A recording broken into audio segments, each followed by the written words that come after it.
अस्सलाम वालेकुम। ये है हमारा यूट्यूब चैनल। अब हम आपको सिखा रहे हैं देसी पराठा बनाना। बिस्मिल्लाहिर्रहमानिर्रहीम। ये देखिए, हमने देसी पराठा बनाना सिखाया है आपको, किस तरह बनाते हैं।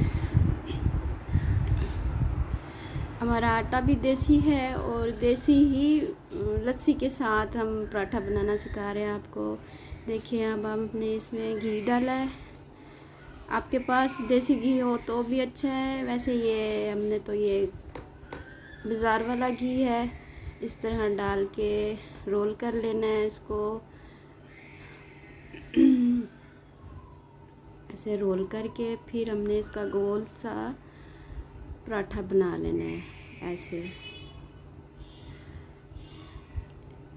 इसको रोल कर लिया। अब इसको बेल के थोड़ी देर रख लें, आपके पास टाइम हो तो, फिर वो ज़्यादा अच्छा क्रिस्पी सा बनता है।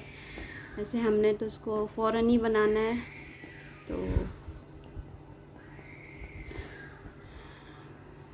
तवा हमने गरम करना रख दिया है। जब तक मैं इसको बेलती हूँ तो हमारा तवा भी गरम हो जाएगा। ठीक है, इंशाल्लाह आप देखिएगा, ट्राई कीजिएगा। घर में बच्चों को बना के खिलाएं, मक्खन के साथ, लस्सी के साथ, अंडे के साथ। आजकल तो बहुत मज़े का अचार आया हुआ है, अचार के साथ बहुत मज़े का लगता है जी। ठीक है, देखिए हमारा तवा गरम हो गया है। अब हम इसको डालेंगे तवे पे। बिस्मिल्लाहिर्रहमानिर्रहीम। तवा ज़्यादा गरम नहीं है, हल्की आंच पे बनाएं इसको। देखिए, बाज़ार वाले होते हैं पराठे, तो वो बच्चे अक्सर नहीं पसंद करते। बहुत सख्त आटा होता है उनका। ये हमारा नरम सा आटा गूंदा होता है घर का।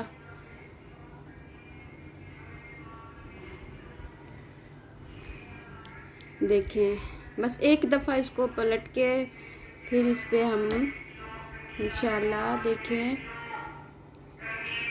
अब इस पे घी लगा लें, तो हल्की आंच पे पकाते रहें इसको।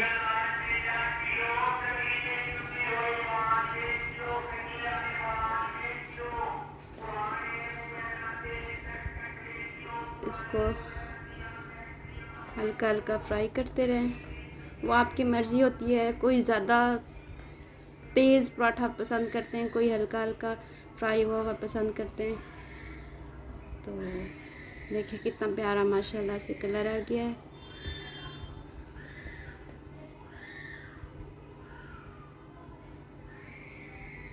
इंशाल्लाह आपको पसंद आएगा। देखें आप, ये तकरीबन तैयार हो चुका है। मैं आप दूसरे पराठे की तैयारी करती हूँ। आप देखें, इसको ट्राई कीजिएगा, इंशाल्लाह आपको बहुत अच्छा लगेगा। ये तैयार हो चुका है। अब इसको ट्राई कीजिएगा लस्सी के साथ। तकरीबन हमारा पराठा तैयार हो चुका है। देखें आप इसको ज़रूर